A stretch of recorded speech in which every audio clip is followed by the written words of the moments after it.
Yaakov Nagel is the former acting director of the Israeli National Security Council who negotiated Israel's latest submarine MOU with Germany on behalf of the Prime Minister. That deal and another arms package for 4 combat ships from the same German shipyard are part of an ongoing police probe into alleged graft by those very close to the Prime Minister. He agreed to come in today to explain some of the misconceptions fueling local press coverage and political hype over what is known here as Case 3000, one of 4 ongoing investigations now plaguing Benjamin Netanyahu. Yaakov, welcome. Thank you very much. I'm glad to be here again. It's wonderful to have you. Now, I first have to note that Netanyahu is not a suspect in this so-called submarine affair. What are your major problems with the way this case has been presented, or should I say leaked to the public? Because the impression is that the Prime Minister went behind the backs of the defense establishment and against the better judgment of the defense minister at the time. It's so wrong, and I'm sure that the Prime Minister is not going to be suspected on anything but defending the defense of the State of Israel. Now, the big problem with this case that some people call the submarine case, and probably they should call the vessels or the surface ship or the, I don't know, call the bodies of something in the sea issues.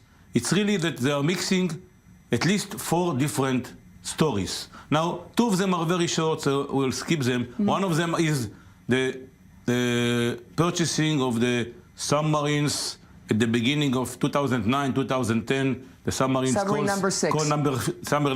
number 6 after 4 or 5. This I was not connected, so I don't want to talk about. But you negotiated submarines 7, 8, 9. Submarines 7, 8, and 9 that are going to replace 3 of the submarines 1 to 6. So there are 2 big issues. First one I want to consider because this one I was in charge on from January 16, but I was connected to also in the 2015, is the submarines. Israel need to have 3 new submarines to replace the old ones. Right. Now, these 3 submarines, there is no questions from who we can buy them. We can buy them from Germany or we cannot buy them. This is the only thing.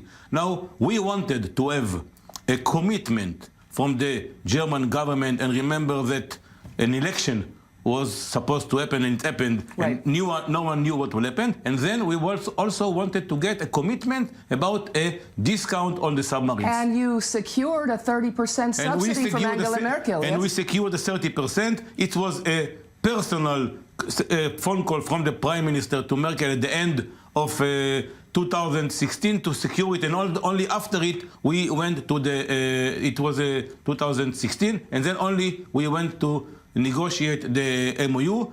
We started with 33%, they started with 20%, I finished with 27.5%, and then the Prime Minister finished with 30%. This is the MOU. Now the MOU is just a commitment from German government to sell us a new 3 submarines and to give us a 30% discounts up to a certain amount of money. It was all together with the people from the Ministry of Defense, with the professionals from the Minister of Defense, from the procurement people of the relevant people, with the professionals. And I want just to emphasize one point. In this case, the shipyard was not involved. This is a political issue between government to government. G to G. Only now, after the MOU is signed, the Minister of Defense takes the responsibility, and they have to negotiate now with the government, Minister of Defense of Germany, and the shipyard, the contract that probably will be signed 2019, 2020. Now, it was all done together with the people of the Minister of Defense. I was the one that initiated, no one pushed about it before the meeting, and I sent it. But there was some time pressure because of the German elections, and you weren't sure that you would be treated as favorably under someone other than Angela Merkel. We wanted to have Angela Merkel approval, and we knew that this meeting between the Prime Minister Netanyahu and Merkel on February 2016, this is the time. And when we went there and we gave them a MOU draft, it was agreed by us and by the right people from the Ministry of Defense together. Now, we all know why Israel needed to go to Germany. The U.S. does not build non-nuclear submarines. Germany was your only option. But let's move over to the surface ship case. This is exactly what I wanted to go. Where there was supposed to be a competitive bid between the Korean and the German shipyard. So I finished with the submarine, just to say the last sentence.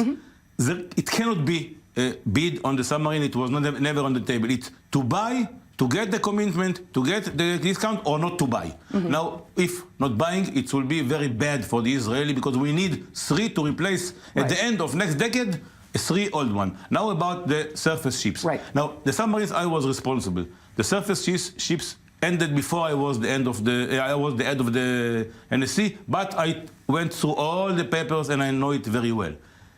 It started around 2012 with a recommendation of the Minister of Defense to go to the Koreans as a sole source. It was even the previous Director General. Then, because of reasons of the Korean procurement systems, they cannot do a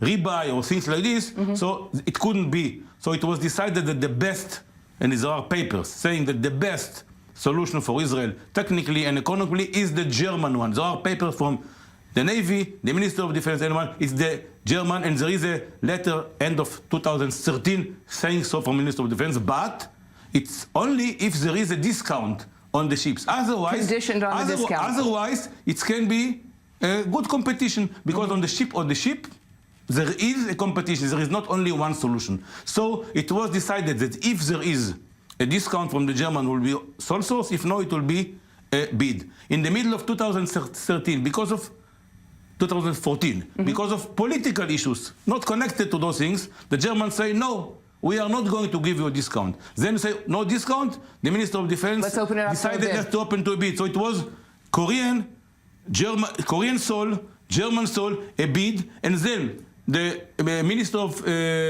Finance, then Lapid, involved. He went to see his counterpart to convince him to give the discount.